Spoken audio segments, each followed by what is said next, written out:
Hello students, आप सभी का स्वागत है मेरे channel tricky chemistry basics by Suman Negi में।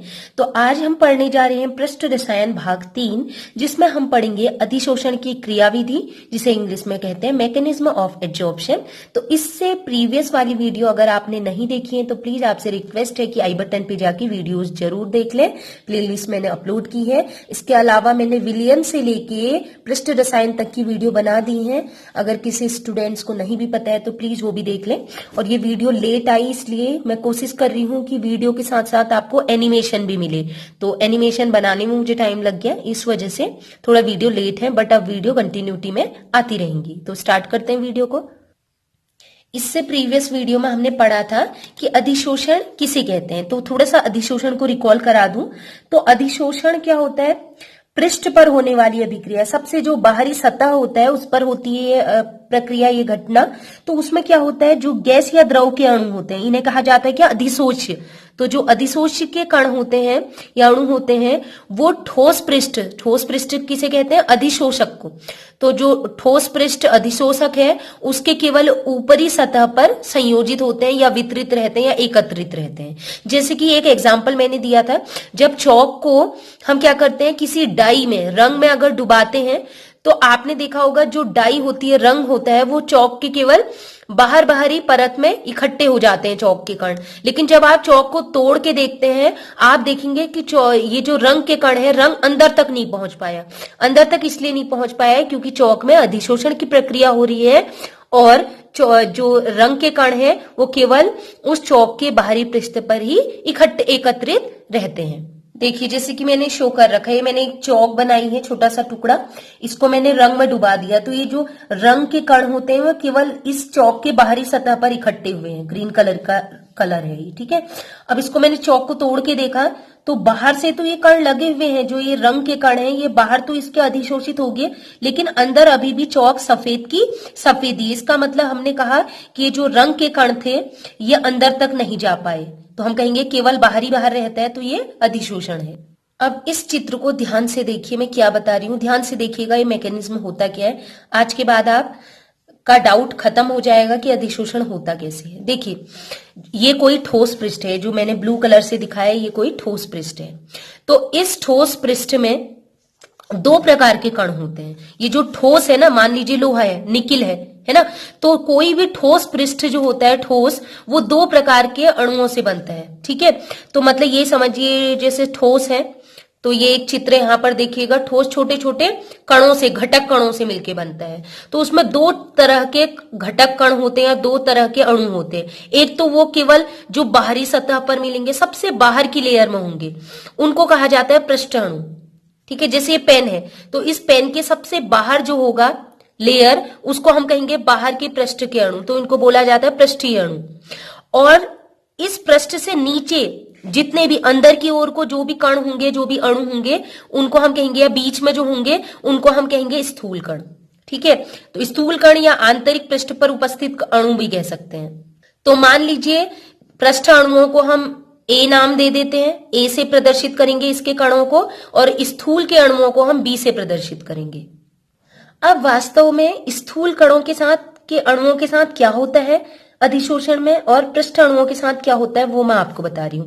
तो देखिए जो स्थूल में स्थित अणु है, मतलब इस बाहरी पृष्ठ से अंदर जितने भी अंदर की ओर को जो कण होते हैं, वो कण के चारों ओर कोई ना कोई दूसरा कण जरूर उपस्थित होता है, ठीक है। तो मान लीजिए हमारा कोई भी एक बीचों बीच का, आप कहीं भी, मतलब इस स्थूल का कोई भी एक बीच का कण आप उठा लीजिए, ठीक है। तो मान लीजिए ये कण है बी, ये इसी ठोस का एक अणु मैंने उठा लिया, इसका नाम ले दिया बी। तो इस बी अणु के चारों ओर इस दिशा में भी एक कण इसको खींच रहा है, आकर्षित कर रहा है, और इस दिशा में भी एक कण आपस खींच रहा है, ठीक है। ऐसे ही इस दिशा में भी एक कण, ऊपर की ओर को भी एक कण इसे खींच रहा है, और इस साइड को भी एक अणु इसको खींच रहा है। हो सकता है इस दिशा में भी एक अणु खींच रहा है और इसके ठीक विपरीत दिशा में भी एक अणु खींच रहा है, और इस दिशा में भी एक अणु खींच रहा है और इसके ठीक विपरीत दिशा में भी एक अणु खींच रहा है। तो जब इस अणु पर एक आकर्षण बल लग रहा है इस दिशा में और इस दिशा में, तो दोनों बल बराबर हैं और विपरीत दिशा में है, तो ये क्या हो जाएगा, एक दूसरे को कैंसिल करेंगे। ऐसे ही इस दिशा में लग रहा है ऊपर की ओर को और इस दिशा में लग रहा है, तो ये ऊपर की ओर को खींच रहा है, ये नीचे की ओर को खींच रहा है, तो इन दोनों का भी परिणामी बल 0 हो जाएगा। वैसे इसके ठीक विपरीत ये खींच रहा है तो ये भी 0 हो जाएगा, और इसके ठीक विपरीत ये खींच रहा है। जब दो विपरीत दिशाओं में बराबर पावर से, जब दो विपरीत दिशा में बराबर बल से आकर्षित करेंगे इस कण को, तो दोनों का बल 0 हो जाएगा, क्योंकि विपरीत में खींच रहे हैं। तो ये कण ना तो इसकी ओर जा पाएगा ना ही इसकी ओर जा पाएगा। तो क्या हो जाएगा, बी अणु पर सभी दिशाओं में बराबर आकर्षण लग रहा, लेकिन विपरीत दिशा में लग रहा, जिसके कारण हम कहेंगे कि इस कण को कोई भी बल का अनुभव नहीं होगा, क्योंकि वो कैंसिल कर दे रहे हैं ना, विपरीत दिशा वाले, ये इधर को खींच रहा है, इधर को खींच रहा, तो ये दोनों विपरीत दिशा में जो बल लग रहे हैं वो कैंसिल हो जाएंगे, तो परिणामी आकर्षण बल 0 हो जाएगा। इसको हम लिख सकते हैं कैपिटल F नेट, कुल बल कितना हो जाएगा, 0। सिंपलेस्ट वे में समझने के लिए मैं आपको एक एग्जांपल दे रही हूं। जैसे कि एक आदमी है, उस आदमी को दो लोग विपरीत दिशा में खींच रहे हैं, ठीक है, विपरीत दिशा में खींच रहे हैं, एक लेफ्ट को खींच रहा है, एक राइट को खींच रहा है, और बराबर पावर से। तो वो आदमी कहां को जाएगा, जैसे मान लीजिए एक आदमी है, वो सेंटर पे खड़ा है, उसको लेफ्ट में आदमी एक खींच रहा और एक राइट में खींच रहा, ठीक। लेफ्ट वाला ज्यादा पावरफुल है और राइट वाला बहुत वीक टाइप का है, तो जो पावरफुल आदमी है वो अपनी ओर को खींच लेगा उसको, सेंटर वाले को। लेकिन मैं कह रही हूं कि अगर वो सेंटर वाला आदमी को लेफ्ट और राइट से जो आदमी खींच रहे हैं वो दोनों विपरीत दिशा में बराबर पावर से खींचेंगे, तो क्या होगा, तो ना तो वो लेफ्ट की ओर जाएगा ना ही राइट की ओर को जाएगा, मतलब वो जहां पर था वहीं रहेगा, तो उसको क्या होगा, कोई भी बल का अनुभव नहीं होगा। इसीलिए आकर्षण बल क्या माना जा रहा है, 0। आया आपको समझ में। अरे दीवार पर लगे हुए उस प्लग को मुझे ऑन करना है। ओ, मुझे तुम पीछे क्यों खींच रही हो? मुझे अपना हाथ दो। ओह, अब ठीक है, अब मैं ना लेफ्ट जा पाऊंगा ना ही राइट जा पाऊंगा। इसलिए हम कह सकते हैं कि जो स्थूल के अणु होते हैं उसके अपने चारों ओर से समान प्रकार के अणुओं से घिरा रहता है स्थूल के कण। तो क्या होता है, और सभी कण एक दूसरे को क्या करते हैं, आकर्षण, एक विशेष आकर्षण द्वारा अपनी ओर आकर्षित करते हैं। अब जब बराबर पावर से चारों ओर खींच रहे हैं, इसलिए जो अणु बी है उसके चारों ओर बराबर बल द्वारा आकर्षित किया जा रहा है, लेकिन विपरीत दिशा में आकर्षण हो रहा है, तो कुल आकर्षण उस पर 0 हो जाएगा। जैसे उस आदमी को भी लग रहा था कोई मुझे खींच ही नहीं रहा है, क्योंकि विपरीत दिशा में बराबर पावर से खींचा जा रहा था, है ना। इसलिए अणु बी को किसी भी बल का अनुभव नहीं होगा, तो हम कहेंगे कि उसका परिणामी बल या नेट बल क्या है, 0 है। तो ये तो बात थी स्थूल के अंदर उपस्थित अणु की, लेकिन वो अणु जो पृष्ठ पर होता है उसके साथ कुछ अलग होता है। तो अब पृष्ठ के अणुओं की बात करते हैं। एक डायग्राम मैंने दिया है, यही है ठोस पृष्ठ। ये ठोस के घटक कण है, मतलब जिनसे ठोस बना हुआ है, ठीक है। तो जो सबसे बाहरी लेयर जो होती है ठोस की, उसमें जो कण उपस्थित होते हैं उनको बोलते हैं पृष्ठीय कण। ये क्या है, सबसे ऊपर वाली पृष्ठ के कण है पृष्ठीय कण, और इससे नीचे वाले क्या हो जाएंगे, स्थूल कण। इसको समझ लीजिए, ठीक है। सबसे बाहरी लेयर, सबसे बाहरी पृष्ठ में जो कण उपस्थित है ये पृष्ठीय कण है। इनको हम ए से दिखा रहे हैं, इनको हम प्रदर्शित कर रहे हैं ए से। तो इन कणों के भी चारों ओर, इनके अगल बगल में क्या होते हैं, इनके पड़ोस में दूसरे कण होते हैं जो इन्हें आकर्षित करते हैं। तो मान लीजिए ये हमारा एक कण है, ठीक है, ये वाला कण, किसी भी एक कण को सेलेक्ट कर लीजिए पृष्ठ का। ये कण हमारा मेन है जिस पर हम फोकस कर रहे हैं। इसके राइट में भी एक कण है जो इसे खींच रहा है, और लेफ्ट में भी एक कण है जो इसे खींच रहा है। दोनों बराबर पावर से खींच रहे हैं, तो कुल बल क्या हो जाएगा, 0। अब बात करते हैं ऊपर और नीचे।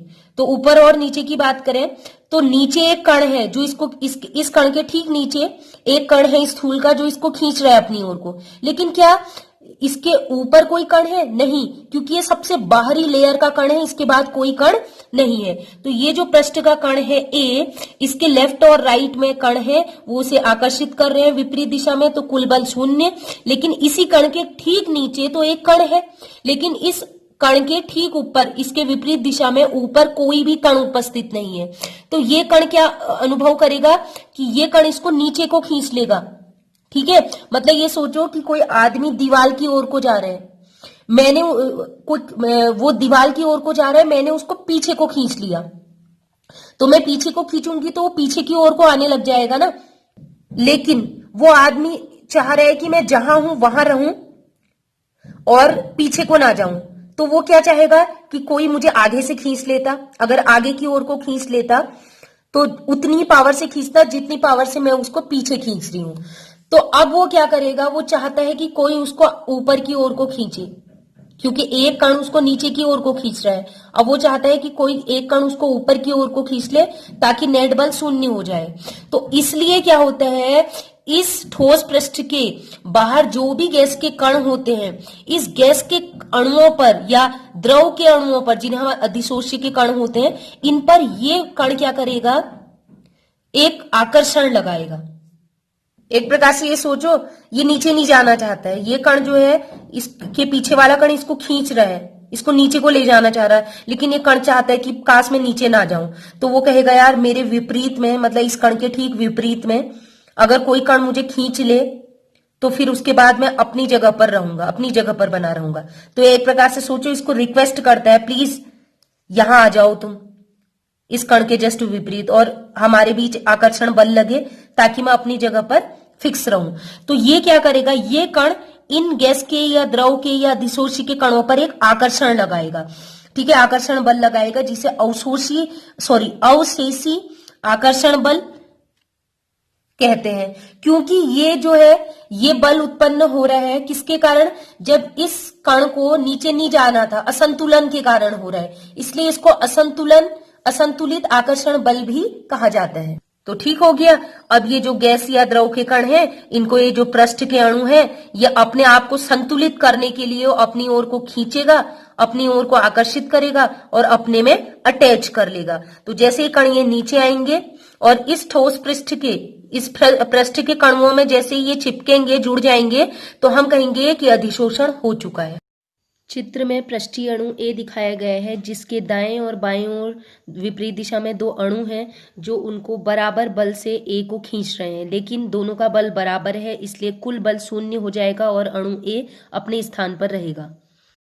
इस पृष्ठीय अणु के नीचे एक अणु स्थित है, लेकिन इसके ऊपर कोई अणु स्थित नहीं है, इसलिए नीचे वाला अणु इसको नीचे की ओर खींचने की ओर कोशिश करेगा।